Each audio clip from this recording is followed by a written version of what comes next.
think it's funny. The president's joking, and we're having a good time. You can negotiate in good faith while also poking a little bit of fun at some of the absurdities of the Democrats' positions, and even, poking some fun at the absurdity of the Democrats themselves. I mean, I'll tell Hakeem Jeffries right now, I make this solemn promise to you that if you help us reopen the government, the sombrero memes will stop. And I've talked to the President of the United States about that. Well, Phil, what we've said to the Democrats is that we're willing to have a conversation about how to ensure that Americans continue to have access to health care. And frankly, they should have access to better health care at a lower cost. We inherited a mess of a health care system from the Biden administration. We're willing to have that conversation. But I think it's important to bracket the health care policy conversation because it's separate from the government shutdown. We think that we can open the government and then have the conversation about what best healthcare policy to fit the needs of the American people. And on those policy differences for the discussion and the negotiations to come later, during the Biden administration, Democrats twice voted to expand these Affordable Care Act tax credits, but those were supposed to be temporary and they were slated to expire at the end of the year. As you sort of crack the door open to negotiation at a later date, would the party that ran on defunding Obamacare really negotiate about potentially expanding Obamacare?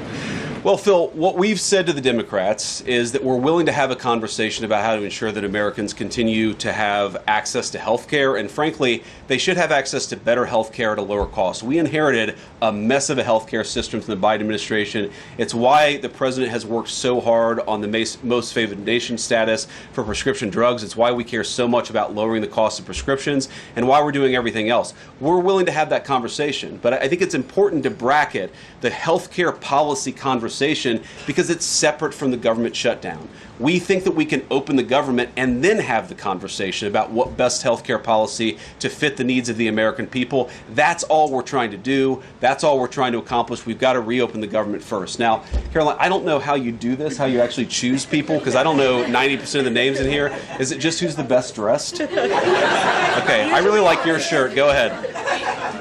Thank you, Mr. Vice President. You are President of the Senate. Can you talk about what you're doing, what the administration is doing to try to get other Senate Democrats to vote to open the government?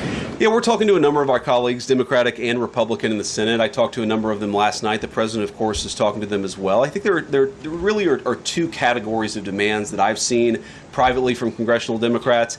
I think on the one hand, those who are negotiating in good faith are saying, look, we just want to make sure that we're able to have a conversation with the administration about some of the critical needs that we see that need to get fixed over the next few months. We recognize it's kind of absurd, and a lot of them will admit in private that it's kind of absurd to shut down the people's government over these disagreements, but just agree to negotiate with us in good faith on these issues, and of course we're having that conversation with them.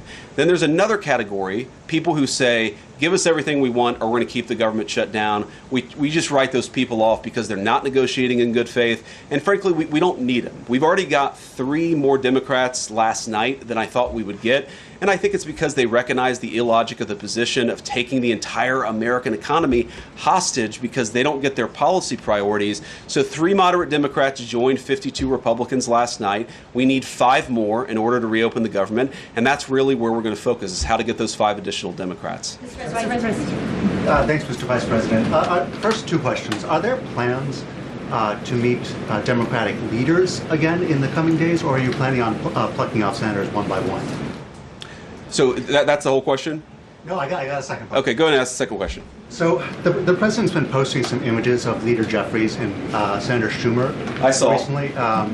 You've said that you're interested in good faith negotiations with these leaders, but what message does that send? Is it helpful to post pictures of Leader Jeffries in a sombrero if you're trying to have good faith talks with him? Oh, I think it's funny. The president's joking, and we're having a good time. You can negotiate in good faith while also poking a little bit of fun at some of the absurdities of the Democrats' positions, and even, poking some fun at the absurdity of the Democrats themselves. I mean, I'll tell Hakeem Jeffries right now, I make this solemn promise to you that if you help us reopen the government, the sombrero memes will stop. And I've talked to the President of the United States about that. Now, to your first question, are we negotiating one-on-one? Are we negotiating in groups? Look, I will go to the U.S. Capitol right now and meet with Chuck Schumer or any Senate Democrat if it helps us reopen the government.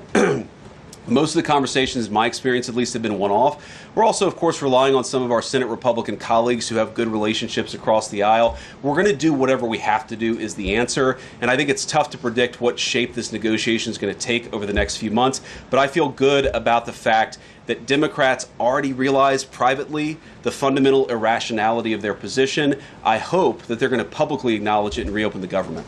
Right in the back, yeah. Thank you, Mr. Vice President. You responded to a post on X of Chuck Schumer on the House floor back in 1996, railing against illegal immigrants receiving taxpayer-funded benefits. You said Chuck Schumer once recognized that it was disastrous to give illegal aliens rewards for breaking the law. Now he wants to shut down the government unless we reward illegal aliens for breaking the law. Why has Chuck Schumer changed his stance?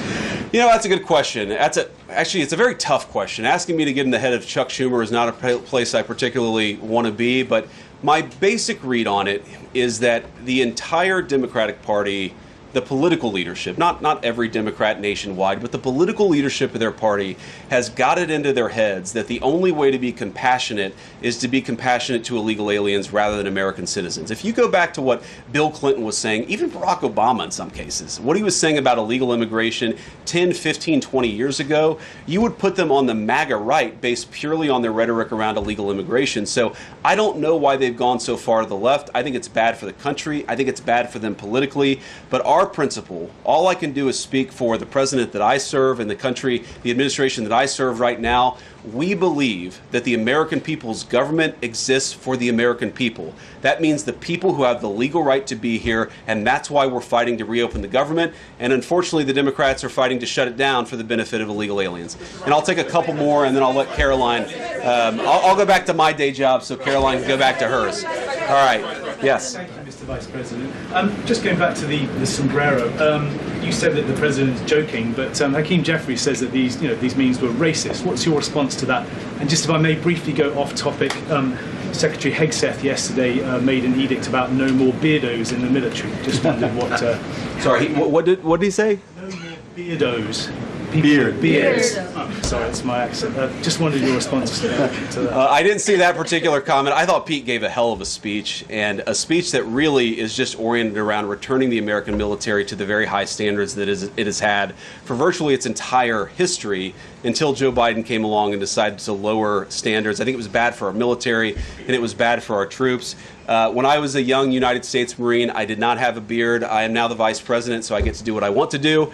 But I think Pete's trying to re-implement high standards, and that's a very good thing. On the sombrero thing, I mean, Hakeem Jeffries said it was racist, and I know that he said that, and I honestly don't even know what that means. Like, is he a Mexican American that is offended by having a sombrero meme?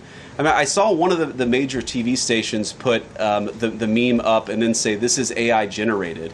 And he had like the curly animated mustache too. It's like, do you really not realize the American people recognize that he did not actually come to the White House wearing a sombrero and a black curly animation mustache? Like, give the country a little bit of credit.